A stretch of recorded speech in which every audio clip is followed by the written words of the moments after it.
Jā. Labrīt! Šodien ir 19. janvāris un pirmā mūsu Ludzas novada pašvaldības sociālo izglītības un kultūras jautājumu komiteja nav ieradies darbiņā viesturs, jā, bet esam vairākumā, tāpēc sāksim savu komitejas sēdi.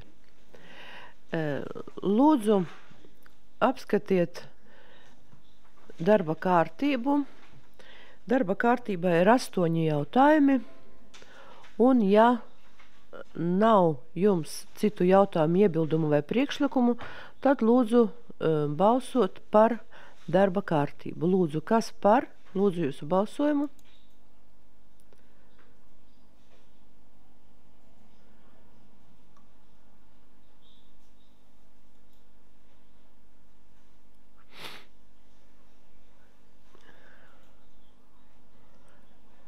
Paldies! Tātad balsošana ir slēgta un Renāte Mikaskina. Es nepaspēju piekļūt. Aha. Nu, bet vienalga ar balsu pārākumu, vairākumu. Ja? Tātad nākamais jautājums ir par grozījumu Zilupes pirmskolas izglītības iestādes nolikumā apstiprināšanu vārds izglītības pārvaldes vadītāja Sarmītē Gutānē. Lūdzu.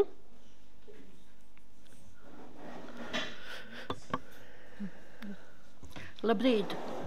Ir saņemt Zilupes pirmsskolas izglītības iestādes vadītājas Irinas Agafonovas iesniegums par to, ka ir licencēta jauna programma, un šī programma tātad ir speciālā pirmsskolas izglītības programma bērniem ar garīgās attīstības traucējumiem, tā saucamā 58.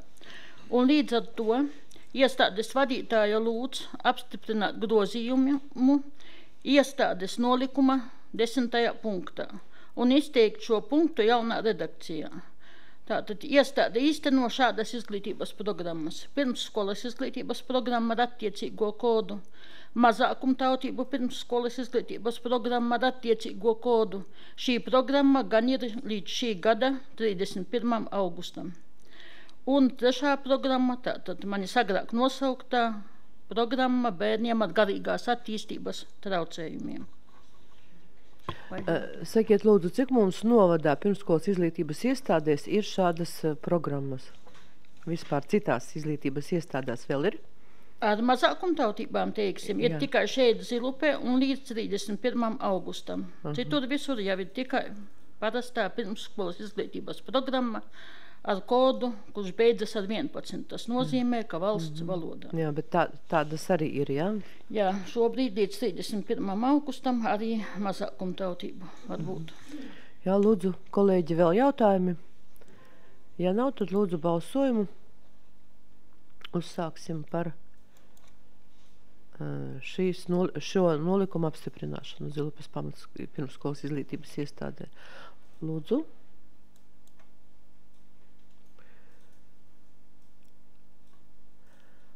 Paldies. Balsojumu slēdzu. Nākamais jautājums. Par grozījumu Pildes pamatskolas nolikumā. Lūdzu, Sarmīte Gutāne. Ir saņemts Pildes pamatskolas direktora Jurija Zeļča iesniegums par to, ka ir licencēta jauna programma, un šī programma arī ir bērniem ar garīgās attīstības traucējumiem, saucamā 58. programma, kura ir pietiekami smaga, jaņem vērā, un arī šīs skolas direktors lūdz grozīt skolas nolikuma 10. punktu. Un šobrīd tātad Pildes pamatskolā ir 4 izglītības programmas. Ir pirmsskolas izglītības programma, pamata izglītības programma un 2 speciālās izglītības programmas, kā 56. tā arī 58. Pēc lūdzu veikt šo grozījumu skolas nolikumā. Jautājumi, kolēģi? Tad lūdzu balsojumu par to, lai virzītu uz domes sēdi šo jautājumu. Notiek balsošana.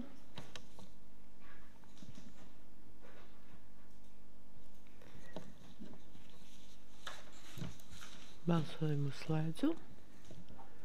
Jā, paldies. Nākamais jautājums par mērgdotācijas sadali. Lūdzu. Tā, mums novadā ir izveidota mērgdotācijas sadales komisija.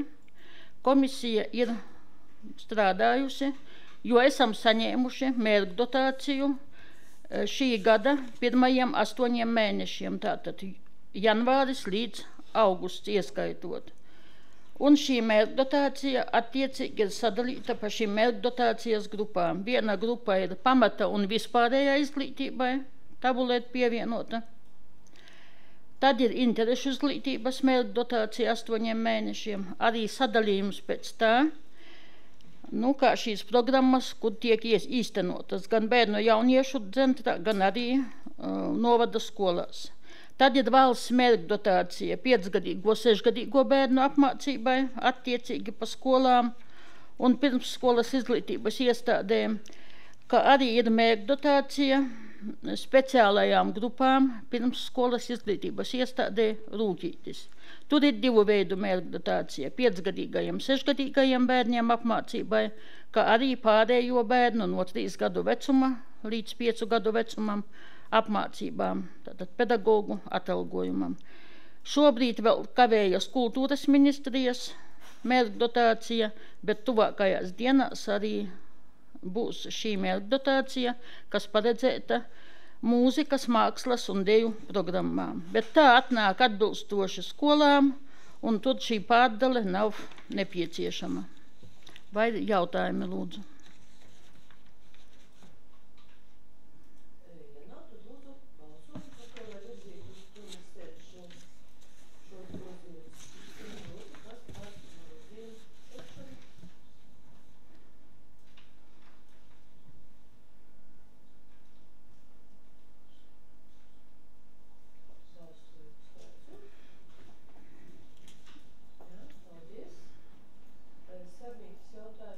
Man vēl viens par olimpiāžu uzvarētāju. 4. jautājums par nolikumā Ludas novada vispār izglītošo skolu izglītojumu sasniegumu mācību priekšmetu olimpiādēs no skolēnu zinātnes pētnieciskās darbu konferencēs, izvērtēšanu un apbalvošanas kārtību. Tā.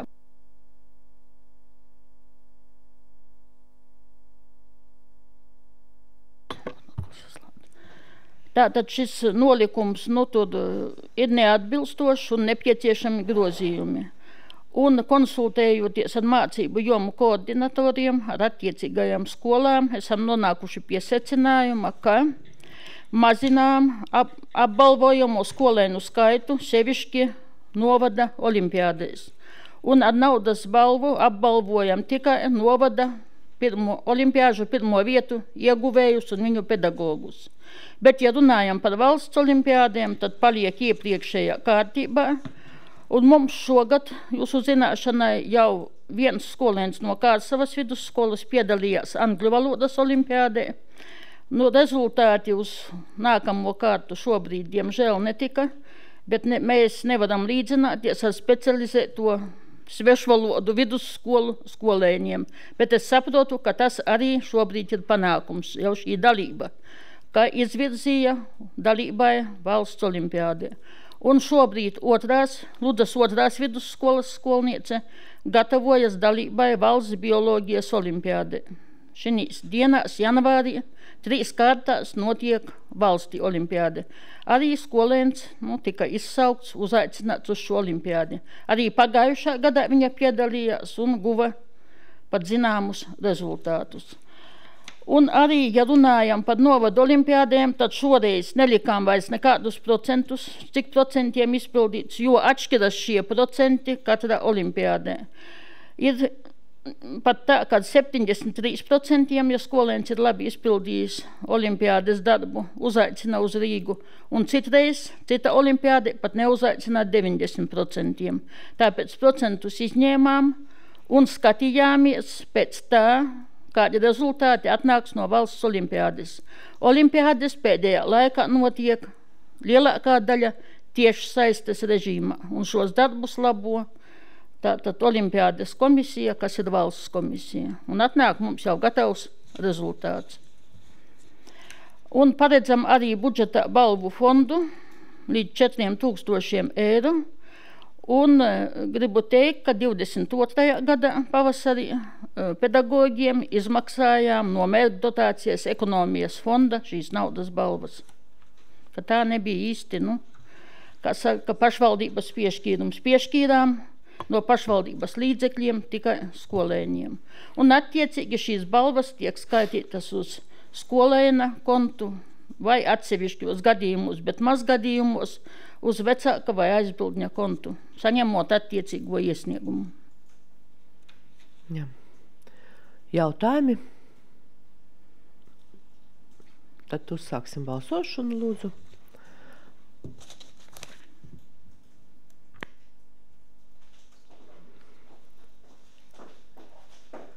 Paldies Sarmītei. Balsojumu slēdzam.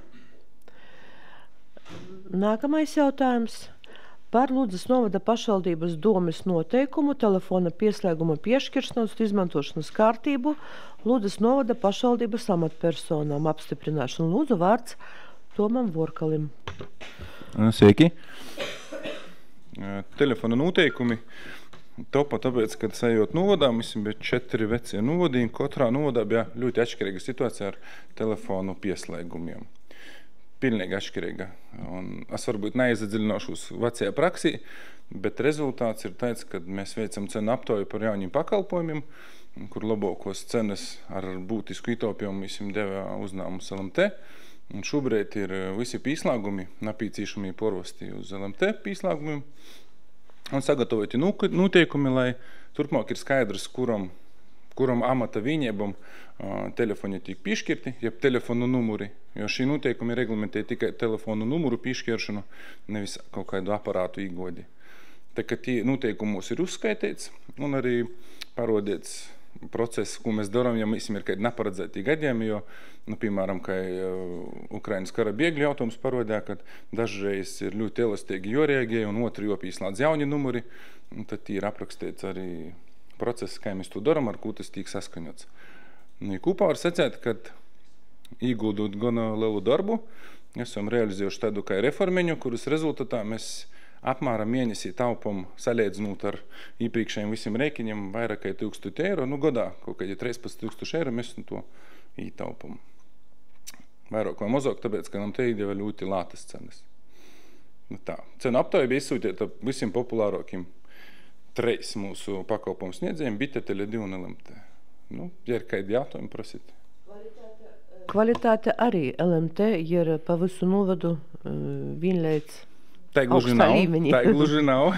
Ir jīm atsevišķas vietas, kur ir problemātiskāk, bet taisnības labot jāsaka, ka jebkuram no tiem pakalpojumu sniedzējiem ir kaut kādas zonas, kur ir švakāk. Visiem ir atsevišķas zonas, kur ir švakāk, bet jī strādāja vienā no tādām vītam, ja uzlikuši ir pastiprinot to.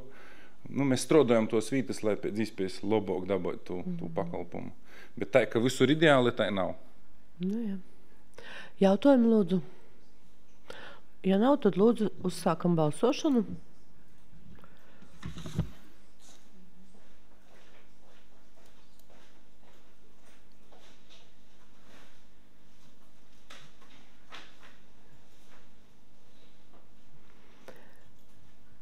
Balsojumu slēdzam. Paldies. Paldies Tomam. Nākamais jautājums par Ludzas novada pašvaldības domes saistošo noteikumu, Ludzas novada kapsētu darbības un uzturēšanas saistošie noteikumi apstiprināšanu. Lūdzu, juristē vārds Kristīnai Nikolaevai. Jā, labdien, cienījamie deputāti. Šie ir pirmie saistošie noteikumi, kuri tiek pieņemti saskaņā ar jauno pašvaldību likumu. sāksim šo procesu, jo pašvaldību likums nosaka pārskatīt līdz 2024. gada pirmajam pusgadam visus saistošos noteikumus, un līdz ar to ir sagatavoti pirmie saistošie noteikumi par kapsētu darbības uzturēšanu Ludzas novadā. Šie saistošie noteikumi tika izvēlēti kā pirmie tam dēļ, ka ņemot vērā to, ka ir veikts Eiropas Savienības līdzfinansētais projekts par kapličas atjaunošanu. Un projekta nosacījums, viens no nosacījumiem ir tāds, ka maksas pakalpojumu par kapličas izmantošanu nedrīkst izmantot komerc sabiedrība. Kā tas ir pašreiz, mums tas ir Ludzas apsaimniekotājs, kas iekasē maksas pakalpojumus par kapličas izmantošanu. Nu, un tamdēļ priekš tā, lai izpildītu šos Eiropas līdzfinansētā projekta nosacījumus, ir sagatavoti jo to nosacījumu, ka šos maksas pakalpojumus iekasē tieši apsaimniekotājs, noteica tieši saistošie noteikumi. Un līdz ar to ir sagatavoti šie saistošie noteikumi jaunajā redakcijā. Viņi ir pēc savas būtības tieši tādi paši, kā ir bijuši iepriekš, nekādas novitātes tur nav, izņemot tikai to nosacījumu, ko es jau teicu, ka tagad maksu par kapličas izmantošanu iekasēs Ludzas novada pašvaldība saskaņā ar maksas cenrādi, kas būs vēlāk arī apstiprināts. Jo tādā veidā mēs varēsim izvairīties no kaut kādām pēc tam neattaisnotām ieturējumiem saistībā ar šo projekta realizāciju. Un šis punkts ir tieši noteikts, ja kuram īpaši interesē, tur attiecībā uz kapličas izmantošanu, tā ir 7. nodaļa, un 44. punkts, kas nosaka, ka kapličas ceremoniju telpas apbedīšanas pakalpojumu pasūtītājiem iznomā Ludzas novada pašvaldība saskaņā ar pašvaldības apstiprināto maksas pakalpojuma cenrādi. Lūk, varbūt ir vēl kādi jautājumi, deputāti. Kolēģi? Ja nav, tad uzsākam balsojumu par to, lai veikt šī jauno saistošo noteikumu virzību uz domes sēdi. Lūdzu, kas par?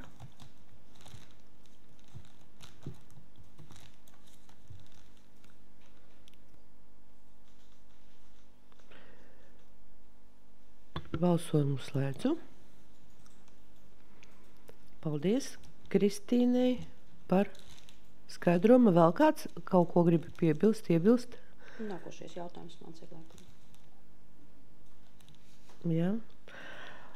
Jūs abas te, jā? Gan Līga, gan Kristīne. Par grozījumiem Ludzas novada domes nolikumā, Ludzas novada pašvaldības amatpersonu atlīdzības nolikums. Lūdzu. Jā. Es varbūt uzsākšu un tālāk finanšu grāmatvedības nodaļas vadītāja papildinās. Jau laika gaitā izsecinājām, ka darba samaksas nolikums ir papildināms ar dažādiem, tā teikt, varbūt ikdienišķiem. Iesniegums no viena darbinieka ar lūgumu izmaksāt pabalstu par apgādībā esošu bērnu ar invaliditāti. Atlīdzības likums nosaka to, ka šādu pabalstu 750 eiro apmērā var izmaksāt, ja tas ir noteikts pašvaldības koplīgumā vai darba samaksas nolikumā. Respektīvi, tikai un vienīgi uz atlīdzības likumā pamata šo pabalstu nevar izmaksāt, un līdz ar to ir ieviesti divi papildināti jauni punkti, kas nosaka, ka gan iestādes vadītājam, gan arī darbiniekam, ja viņa apgādībā ir bērns ar invaliditāti, līdz 18 gadu vecumam vienu reizi kalendārā gadā tiek izmaksāts pabalsts 750 eiro apmērā. Tas būtu vienkārši tāds loģisks risinājums, ja normatīvi akti augstāk stāvošie viņi paredz šādu, laikam būtu nepareizi, ja pašvaldība liektu darbiniekiem tomēr. Jā, pie tādā situācijā. Jā, tādā smagā situācijā tik tiešām, jā. Tas ir viens no papildinājumiem. Otrs papildinājums attiecās uz vēlētām amatpersonām un pašvaldību izpildirektoru, ja šīs personas izmanto nodot asinis un donoru dienā piedalās. Tad nākošā diena ir saskaņā ar darba likumu darbiniekiem, kam ir darba līgums, viņiem tas ir noteikts ar darba likumu, un tur papildus nekādas vajadzības nav ieviest šos noteikti šo atlīdzības nolikumā, bet attiecībā uz vēlētām personām un izpildirektoru ir ievies šis papildinājums, ka gan domes priekšsēdētājam, gan domes priekšsēdētāju vietniekam un izpildirektoram ir tiesības pēc, ja tiek nodots asins, donoru dienā, tad nākošā diena vai arī vai arī atvaļinājums tiek papildināts, vai tā nākošā diena ir brīva diena. Tādi ir papildinājumi, un vēl ir papildinājums par to, ka darba samaksas nolikuma pirmais pielikums, kas attiecas uz darbinieku amatpersonu mēneša alga noteikšanas tabulu, tiek izteikts jaunajā redakcijā. Šeit es laikam lūkšu Līgas kundzi papildināt šo. Lūdzu, Līga. Labrīt, cienījamie deputāti. Māri ieliec. Viņa ir augstāk. Tur, kur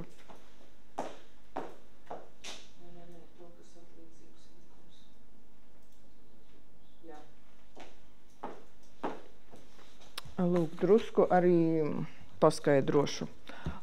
Atlīdzības likums tātad šo mēneša algu lielumu nosaka šādā veidā, lūk, ar koeficientu, ja? Šis koeficients ir nemainīgs, kamēr likumdevējs neizdomās, ka vajag citu tur metodi, ja? Un tātad alga tiek noteikta reizinot šo te koeficientu ar valstī tātad noteikto bāzes mēneša algu. Var arī ielikt tur, kur bāzes mēneša alga. Lūk, un bāzes mēneša algu aprēķina. Saskaita Centrālās statistikas pārvaldes oficiālajā statistikas paziņojumā publicēto valstī strādājošo aizpagājušā gada mēneša vidējās darba samaksas apmēra pieaugumu procentos pret iepriekšējo gadu ar aizpagājušā gada inflāciju procentos pret iepriekšējo gadu un attiecīgo summu dala ar 2. Tātad, aprēķinot šo bāzes mēneša algu 23. gadam, kas ir 1137,46 €, tika ņemti 20. un 21. gada dati. Līdz ar to saprotam, ka 22. gada notikumi šajā te tabulā vispār neatspoguļojas, un šai tabulai nav nekāda sakara ar minimālo algu. Lūk, te mēs redzam tos minimumus, viduspunktus un maksimumus, kas ir saskaņā ar MK noteikumiem, un redzam, ka 584 tur tā arī paliek. Viņi nemainās. Vienkārši mūsu tabulā skaidrības labad iestādēm es viņus ierakstīju. Mūsu tabula bija taisīta tādā veidā, ka valstī noteiktais viduspunkts bija mūsu maksimums pašvaldībā, jo mēs nekā nesasniegsim.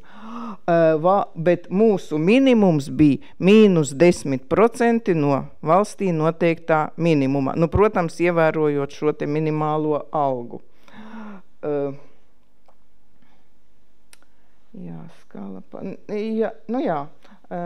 Var likt tagad mūsējo to, kas ir 23. gada.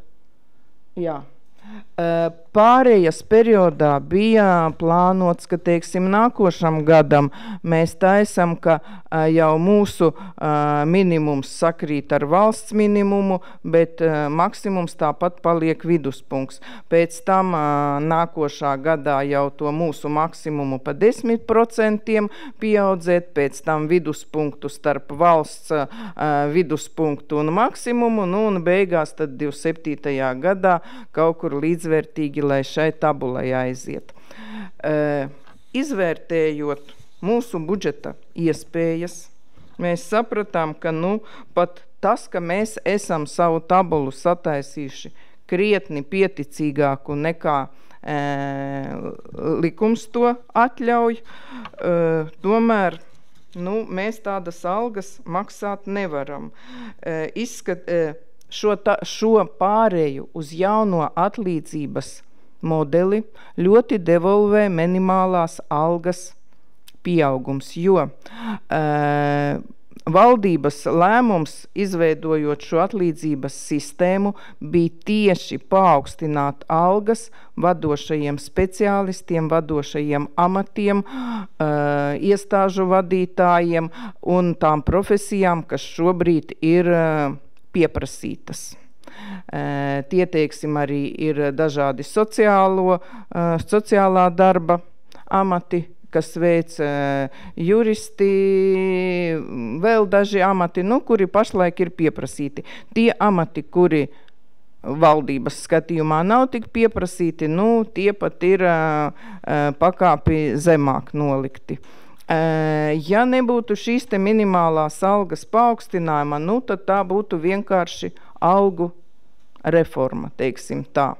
Bet minimālās algas pielikums ļoti devalvēja šo visu pasākumu, jo sanāk tā, ka tiem, kas pavisam saņem minimālo algu vai mazās algas pieaugums ir būtisks, vadošajiem amatiem un pieprasītajām profesijām arī būtisks, bet tie, kas ir, tāda vidus, kā saka, mēra speciālisti, tā skaitā arī kā, parastie grāmatveži, lietveži, diemžēl viņi šinī te pārējas periodā, ir tādā tā kā apdalītā lomā, jo minimālās algas pieauguma dēļ visi it kā gaida šo te algas pielikumu, bet šis nav algas pielikuma modelis, šis ir vienkārši tā jaunā atlīdzība.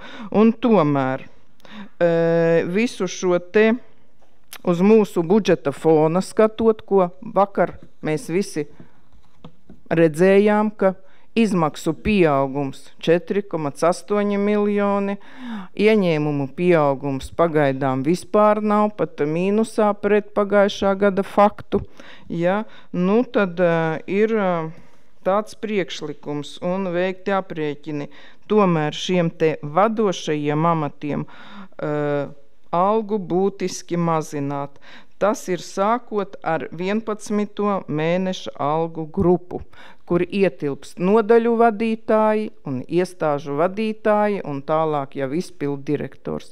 Šo te tā kā, darbinieku daļu mēs neaiztiekam, tanī vietā, kur mēs novelkam svītru, tur tās algas mazāk būtiski atšķiras, ja no 11. Un, piemēram, ja mēs ņemam to samazinājumu 3. mēneša algu pakāpei, 11. grupa mīnus 100 eiro, 12. mīnus 300, 13. mīnus 400, 14. mīnus 700, 15. jau mīnus 1000 un tā tālāk. Mums amati ir 11., 12. un 15. tātad algu grupa, un tur mēs tomēr paredzam gan to minimumu, mēs ļoti spēcīgi samazinājām, turpat vēl vairāk tas, teiksim, jo, situācija ir tāda, kāda viņa ir. Naudas, diemžēl, budžetā arī, lai realizētu pilnvērtīgi šo pasākumu, pagaidām mēs arī ceram tomēr uz valsts budžeta grozījumiem un uz mūsu papildus ieņēmumiem.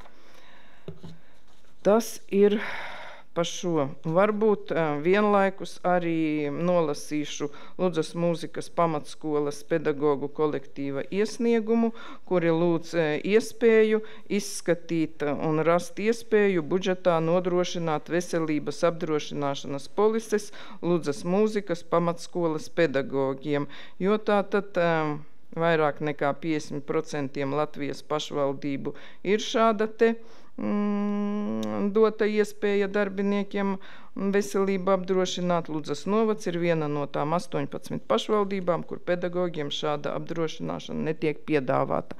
Šeit es gribu piepilst, ka tādi paši ierosinājumi jau ir pagājuši gadu, gan no bāriņu tiesas un viņu asociācijas, gan sociālā dienesta darbiniekiem. Vakar mēs par to runājām. Par apdrošināšanu arī vadība nevienreiz ir domājusi, ka būtu labi. Bet, diemžēl, uz šo brīdi mēs nevaram nodrošināt pat algu pieaugumu tādā apmērā, kādā vēlamies. Man ir izskatīta tikai izglītības iestāžu tehnisko darbinieku algas. Un arī tur tam darbiniekam, kurš ir, teiksim, 4. mēneša algu grupā un maksimums, teiksim, un novērtēts ar 3. pakāpi un varētu maksimāli maksāt 733 eiro, ja?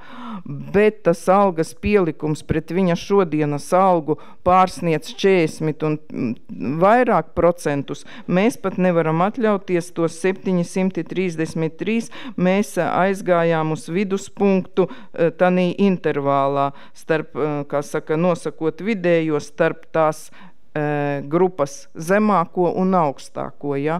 Un šajos apstākļos, kad mēs iestāžu tehniskajiem vienkāršajiem šiem te darba veicējiem nevaram pat maksimāli iedot to, ko paredz mūsu atlīdzības nolikums, nu, es neredzu iespēju, teiksim, apdrošināt ne visus darbiniekus, ne arī kaut kādu darbinieku kategoriju, jo es saku, no sociālās jomas arī mums ir tādi pat aicinājumi. Lūk tā. Lūdzu. Jevgenija, lūdzu. Jā. Es skatos, ka lēmums stājās spēkā ar 1. februārī. Vakar bija runas par 1. martu. Paskaidrošu. Tāpēc, ka lai mēs varētu izvērtēt tālāk un veikt šo te iestāžu darba algas fondu aprēķinu, mums ir jāvadās no kaut kādiem skaitļiem. Un lai mēs varētu izmantot jau šo te jauno tabulu, viņa stājas spēkā no 1. februāra, bet algu paaugstinājums, viņš stāsies spēkā tikai tad, kad būs izskatītas visas iestādes, un agrāk par 1. martu tas tiešām nebūs. Un vienīgi šis arī grozījumi ar 1. februāri vajag, jo ir arī amatieru kolektīvi, un tur tomēr, tas jautājums jau bija, vai būs? Būs vēl, jā, un tur ir izvērtēts tas, kas mums sanācis ar pagājušreiz pieņemtajiem nosacījumiem, un cik varbūt korekti iestāžu vadītāji tos ir pielietojuši vēlāk aprēķinot apmaksu amatieru kolektīvu vadītājiem, arī tiem noteikumiem būtu jāstājas spēkā ātrāk. Šis ir vajadzīgs tikai, lai mēs varam sākt aprēķinus. Šeit tiešām tikai par to tabulu stāšanu. Jā, labi. Lai var sākt aprēķinus. Vēl tas jautājums, tagad jums notiek izvērtēšana darbinieku? Izvērtēšana viņa notiek, daudzas iestādes jau ir iesniegušas, bet tur ir paredzēts, ka iestādes arī iesniedz šo te vēlamo, ko viņi vēlās saviem, bet līdz šim, teiksim, nebija jau iepriekš pēc reformas nebija piemēroti varbūt vienādi principi iestāžu gan amatavienību skaitu, gan algas noteikšanā. Katras bijušā novada tā pieredze nāca līdzi, un tagad vienlaicīgi ar šo te reformu mēs vienkārši skatām visu kopsakarībās, izglītības iestādes mēs izskatījām, lai nav tā, ka, teiksim, skolotāja palīgs vienā Ludzas iestādē ar tādu pašu darba apjomu ar tikpat bērniem grupiņā saņem vairāk vai mazāk nekā tieši tāda paša darba veicējs citā novada iestādē. Tāpēc tas ir liels darbs, teiksim, ņemt par pamatu gan, kā ir šis te vidējais un vienlīdzības princips, gan arī budžeta iespējas pie viena skatīt, vai mēs varam atļauties, teiksim, kaut kur mēs atļaujamies tādiem svarīgākiem amatiem arī likt tās intervāla grupas to maksimālo pakāpi, tur, kur, tiešām nepieciešams kaut kur, varbūt, ja ir maza iestāde, pateikt, jums tur bērnu skaits grupiņā ir 1-2 bērni, jums nebūs teiksim, auklē tikpat liela alga, jums viņai būs minimālā, bet tur, kur grupiņā 10 bērni, tur drusciņ lielāka tā. Tāpēc, bet tas pats arī pagastu pārvaldes tagad ir jāpārskata visas, tur liels smags darbs priekšā, ar kultūras iestādēm laikam būs drusciņ vienkāršāk, jo viņu ir mazāk, bet pārvalžu mums ir daudz, un kamēr mēs saliksim tā kopā gan, lai redzētu, cik tas naudas prasa, gan šo te ievērot kaut kādu vienādas attieksmes principu, un, protams, jāņem vērā arī šie dažādie pienākumi. Mēs nevaram teikt, ka, visiem elektriķiem visur vienāda alga, jo vienā pārvaldē viņš dara varbūt tikai savus elektriķa pienākumus, citā pārvaldē viņam daudz vairāk, un to izvērtēt, tas ir, teiksim, liels darbs. Tad sanāks, ka kādam darbiniekam minimums, kādam viduspunkts, kādam maksimums. Jā, tas būs atkarībā gan no vērtējuma, gan no tā iestādes lieluma un darba intensitātes. To vērtēs kas? Iestāžu vadītāji vērtē. Viņam varētu būt subjektīva, objektīva viedokļa. Šeit ir tā lieta. Tas ir visur tā, tas ir visur tā. Diemžēl.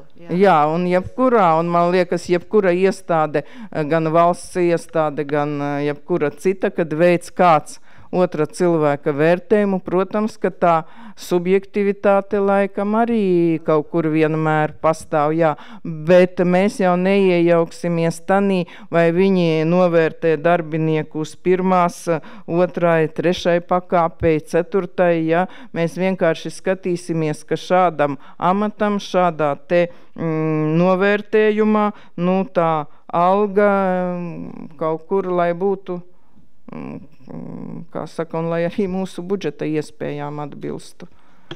Jo es arī piekrītu, piemēram, kā skolotājiem arī atkarīgs no skolēnu skaita klasē, vai ne atalgojums? Jā. Atšķirīgs vai 30 skolēni vai 12. Un, piemēram, tagad, ja mēs skatīsim pagalsta pārvaldes, kaut vai paņemsim pašu vienkāršāko amatu apkopēja, vai var salīdzināt apkopēja skolā, un kur ir intensitāte, kur bērni staigā, kur uz labierīcībām 100 iet, vai pagasta pārvaldē, kur pāris 2 darbinieki tikai un varbūt jāmazgā, reizi nedēļā kāda telpa, kura vispār netiek izmantota. Tāpēc, tas viss ir jāskatās kopā, Un ir iedotas iestādēm šīs te gan analīzes dažādas, varbūt, Lolita arī bija tas Zooms, un visiem nosūtītas, teiksim, kas ir liela iestāde, kas ir maza iestāde, uz cik lielu iestādi ir kādas likmes, un tāpat arī pārvaldēm bija tur liela analīze sūtīta, kas ir mazs pagasts, kas ir liels, kur ir gan tur vispār ļoti daudz visādu aspektu jāņem vērā, gan ceļu garumi, kapsētu skaiti, ciematu skaiti. Kādam ir viens ciemats, kur ir jāapkalpo, par lielajiem runāju. Tur arī, bet tā izvērtēšana, principā pati izvērtēšana kā tāda jau iet uz beigām. Iestādes to ir darījušas, iesūta šīs te savas tabulas, un mēs ar to strādājam, jā, un tikai tad, kad būs visi izskatīti, visiem vienādi arī celsim to algu, jo nebūs laikam godīgi, ja, piemēram, pirmā ir izvērtēta izglītība, mēs pacelsim izglītībai jau tagad, pārējie lai gaida, tikai tāpēc, ka viņi bija otrie, bet ja es pirmo saliktu kopā sociālo jomu, tad izglītība teiktu, kāpēc viņiem ceļ, a mums vēl nē. Nu, tāpēc mēs visiem vienādi, tā skaitā arī vadībai. Jā, bet minimāla darba alga no 1. janvāra. Jā, viņa ir visiem. Jā. Bet nebija vērts tad iepriekš visu to kārtot, lai visiem būtu vienāda pieeja no 1. janvāra. Nē, minimālo algu nosaka likumdevējs. Mēs te jau sen zinām, par jā, kā celsies. Un minimālā ir pacelta. Tā minimāla jau darbojas, jā, pārējiem darbiniekiem tā kā tika no 1. marta. Nevarētu tā iepriekš to visu izdarīt, visu to darbinieku? Tas nav jautājums man. Es to uzsāku darīt tad, kad tika dota man tāda pavēle, jā. Man vēl jautājums par kultūras namiem. Jūs teicāt, ka viegli tur būs. Kas izvērtē kultūras namus? Tur tālāk būs jautājums, tas arī nav pie manis. Jā, vēl lūdzu. Paldies. Daci, jūsu jautājumu pāradresēt tagad Karīnai varbūt pie šīs tēmas, jā, Karīna, par kultūras, es sapratu, kultūras namu vadītāju darbu, kas izvērtēja.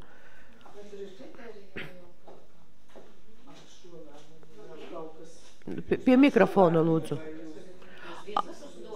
Nu, es domāju, ka bet, pie šī paša varbūt jautājuma. Par izvērtēšanu tomēr jūs vairāk. Tas ir vērts. Nē. Par izvērtēšanu vispār kultūras namu vadītāju izvērtēšanu, ne par pulciņu. Labdien, cienījamie deputāti. Tātad, par kultūras namu vadītājiem, jā, viņus izvērtē pagastos pārvalžu vadītāji, jā, un pilsētas kultūras nami, tātad ir komisija, kas izvērtē kultūras namu vadītājus. Protams, jā. Paldies tātad par šiem tikko izskatītajiem grozījumiem. Lūdzu vēl jautājumi. Ja nav, tad lūdzu jūsu balsojumu.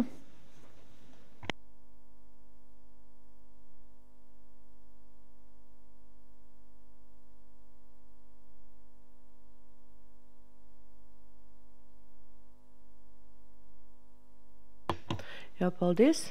Balsojumu slēdzu.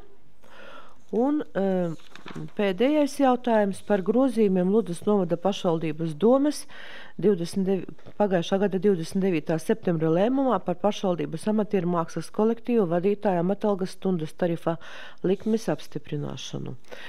Izskatot, varētu teikt tā, 3 mēnešu laikā darbu kolektīvu vadītāju un arī saskaņojot ar tagad iesniegto pulciņu vadītāju darba grafiku, mēs secinājām, ka ir nepieciešams veikt korekcijas, kur varētu tātad maksimālo stundu skaitu ņemt pa kategorijām mūsu kolektīvu vadītājiem un kolektīviem.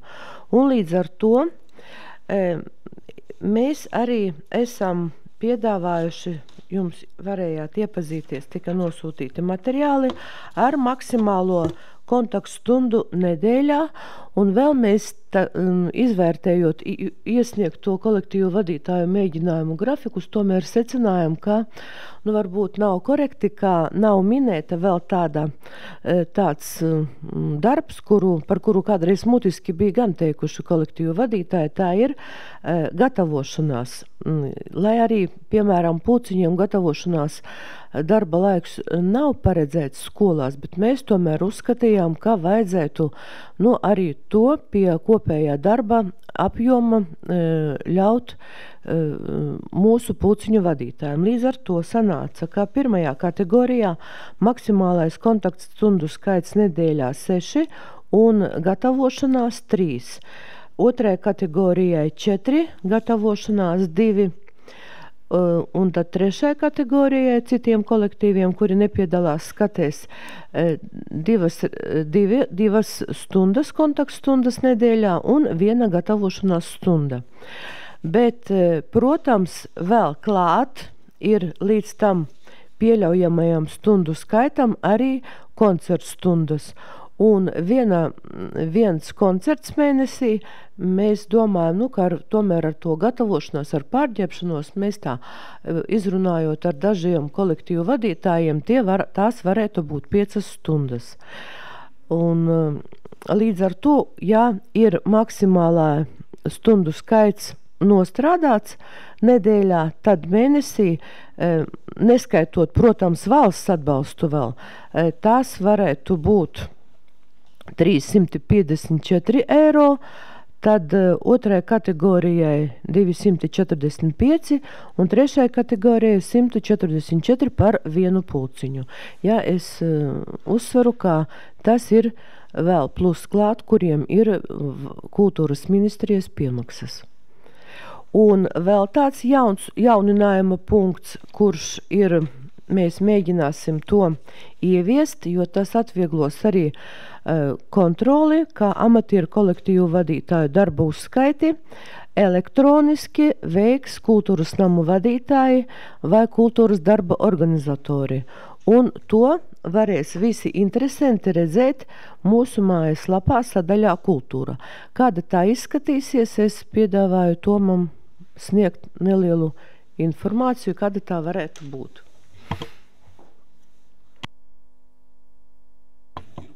Tu rodi.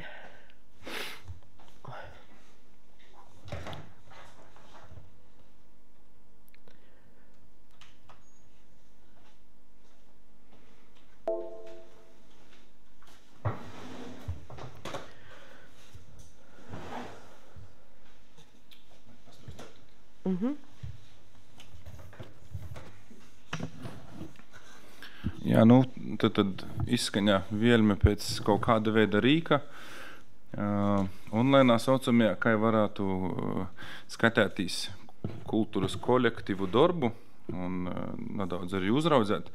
Un tas, ko mēs no IT nodaļas varam pīdot, ir parasti Google dokumenti, bet sakortoti tā, lai konkrēti kolektīvi var atzīmēt. Vienmēr bija tāda, ka konkrētīs kolektīvs vai kultūras nama vadītājs var atzīmēt par saviem notikušiem un nanotikušiem pulceņiem, lai atbilstoši tālāk tabelī būtu korekti cipari par nostrodotu darba laiku.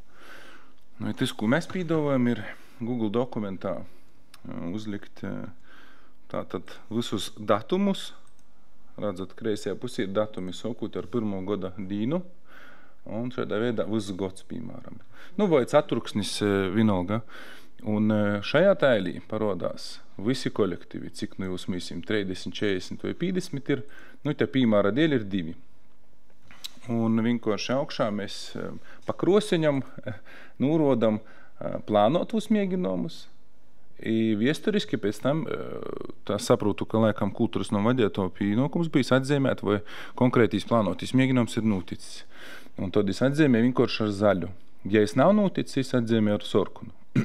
Papildus itamā reikā ir informācija par to, kur konkrētiem kolektīvam notiek mēģinājumi un cikūs, piemēram. Tādā veidā iedzīvotāji var to visu redzēt. Galu galā arī, ja kāds grib izsacēt uz pulceņiem, tā tas izskatētos vienkārši. Un te tabula, kā Google dokuments, automatiski atjaunojās tik līdz kultūras nama vadītājs ir atzīmojis, ka deju kolektīvs, piemēram, ceturtdiņi ir dejojis, es ceturtdiņi jau vīlīgs zaļu, ka es dejo, un šeit tad visiem interesējušiem, visi jau redz, ka tas mēģinājums ir noticis. Toļāk es ļauju, jebkurš redz plānot uz mēģinājumus, un ja, piemēram, šis mēģinājums jau izkrētis, jo kurš izzīmēja sarkanu, ka jums nav bijis. Un atbilstoši arī tabelī, tas atspoguļojas stundās. Te noteikti klāt var liekt pīzējumus, piemēram, kā mainās mēģinājumu vīta dažkort, un viena arī laiks var mainētīs. Un te noteikti vadītājs kultūras nama to var atzīmot jau laicīgi. Tas ir tas, ko IT nodaļa var bez maksas pīdot. Kaut kas sarežģētāks vienmēr ir saistīts ar programmēšanu, ja tas apmierināja. Mājaslapā to var izvietot, ka ir saiti, tad cilvēkiem būtu pieejams ītī neko lobot nevarētu. Kultūras nama vadītājiem, tad mēs nodrošinām to piekļuvis, ka viņi var lobot. Tad atzīmēt. Tāds ir mūsu padoms, ko mēs varam īdūt. Jautājumu, lūdzu. Jā, ļoti labi viss ir redzams. Viens jautājums. Šeit ir runa par to, ka uzskaiti veiks kultūras nama vadītājs. Vai tiešām viņš visu laiku būs, kad notiks pulciņi? Par to vispār arī par tiem mēģinājumiem skatījamies, jo tur ir jārunā konkrēti, kāpēc mēs arī ar 1. martu to visu gribam ielikt, jo vajag vēl, aprobēt, izrunāt, kas par ko būs atbildīgs līdz galam, gandrīz vai katrā pagastā, jo vienā pagastā, tas pats cilvēks, kurš paraksta tabeli, ir kultūras nama vadītājs, cits tur ir varbūt pagasta vadītājs, pagasta pārvaldnieks.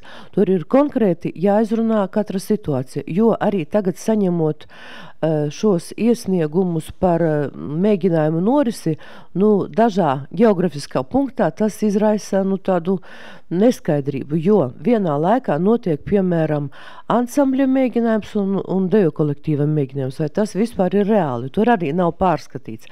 Tāpēc te vēl mēs arī neliekam to ar 1. februāri, bet gan ar 1. martu, jo burtiski ir ar katru individuāli jāizrunā, kā ir pareizi, kas par ko būs atbildīgs un kas arī tad liks arī šo atzīmi. Sanāks, ne tikai tā varētu būt kultūras nama vadītājs, bet cits cilvēks atbildīgs par to. Pārvaldnieki ir atbildīgi jā. Bet tiešām iestādes vadītājs, viņš būs visu laiku, kad notiks mēģinājumi.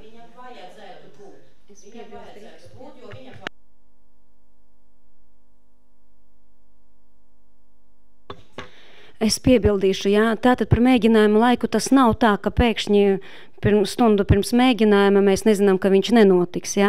Parasti jau iestāžu vadītājus informē, ka šodien vai rīt mēģinājums nenotiks, jā, un tāpēc domāju, ka to regulēt iestādes vadītājs noteikti varēs, pat neesot, klāt. Paldies. Es gribēju piebilst no tehnisko viedokļa, jo mazāk cilvēku ar tom tīsībām redigēt, jo labāk tie tabula strodojas. Un laikam, kad vai izstādis vadītājs vai kultūras nama vadītājs, es vienmēr varēs īziņā vai kur saņemot ziņu, ka nav mēģinājuma, izstādis vadītājs īt un sekundis laika atzīmēja, ka jau nav. Mēs esam vienkārši, ka jo mazāk tūs cilvēku, kas var redigēt tabulu, jo tas bijis labāk, jo tomēr publiski ir. Problemātiski var būt ar tiem mēģinājumiem, kuri svētdienās notikuši, jo pārvaldniekam tad ir jābrauc un svētdienās jārisina šis jautājums. Jā, tur varētu būt problēma, manuprāt. Tad varbūt labāk atspoguļot kā atbildīga persona kaut kā no tā paša kolektīvā. Lai nebūtu tā, kā vienīgi tāds pārvaldnieks un viņš visu laiku bez brīvdieniem, bez nekā. Ko Kristīna saka? Īsti laikam pareizi tas nav, jo tomēr iestādes vadītājam viņam ir pienākums. Uzraudzīt to, kas ir viņa iestādē. Ja mums kultūras namu vadītāji ir zem pārvaldēm, tā kā ir pagastos, tas būtu pilnīgi normāli, un tas, ka ir, pieņemsim, atbildīgā persona, kas būs atbildīgā persona. Šajā gadījumā tad jābūt rīkojumam kaut kādam. Un laikam, tā kā Karina teica, ka tomēr, tas viss jau bija izrunāts, un ņemot vērā to situāciju, kāda ir pašreiz, vismaz pašreiz, tas būtu laikam labākais risinājums, ka iestādes vadītājs kontrolē, tur ir kontrole, ka viņš ir tas, kurais uzrauga, vai tiešām tas tā ir, kurš varēs pēc tam apliecināt, jā, Ludzas kultūras namā sestdien no 6 līdz 8 ir Un viņi savā mazā valstībā tomēr zina, kas kādu notiek vai nenotiek. Viņi gan arī pagasti tomēr nav mums tik masveidīgi un lieli, un arī te uz vietas cilvēki jau zina, kad vadītāji.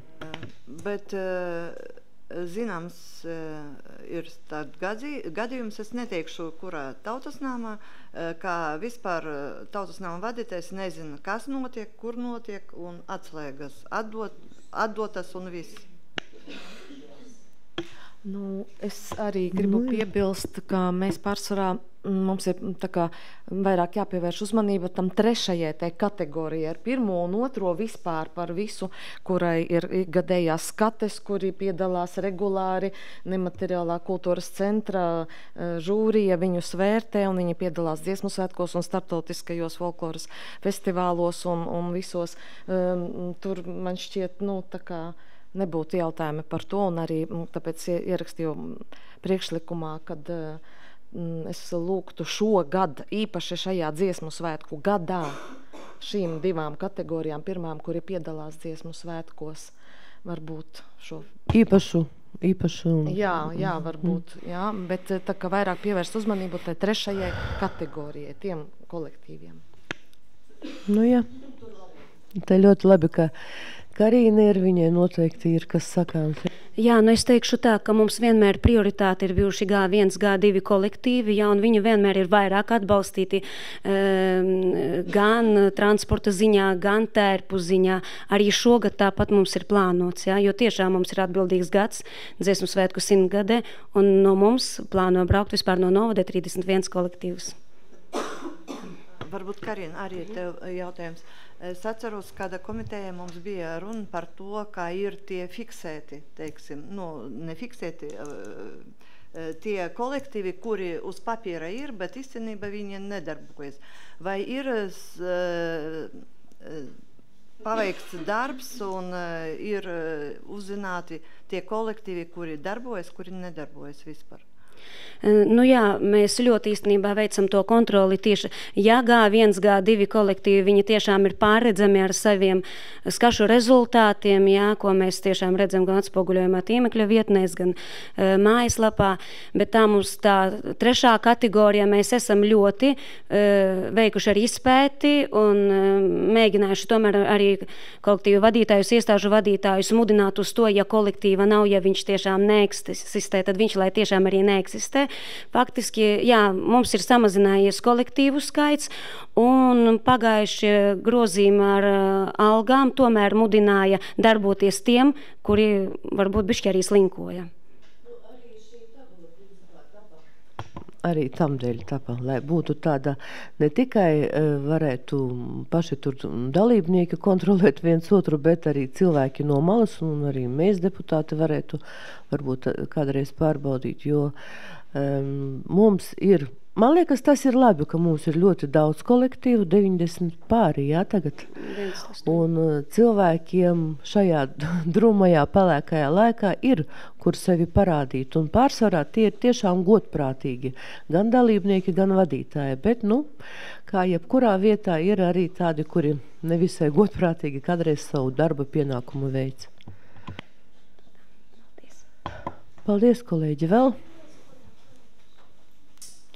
Ja nav, tad es lūdzu jūsu balsojumu par šī jautājuma virzīšanu uz domes sēdi. Lūdzu.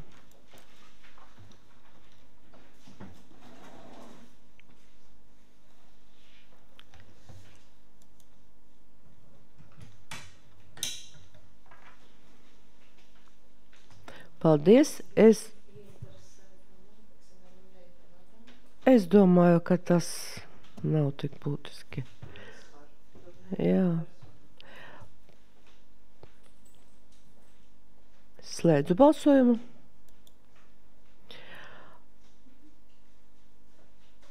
Paldies.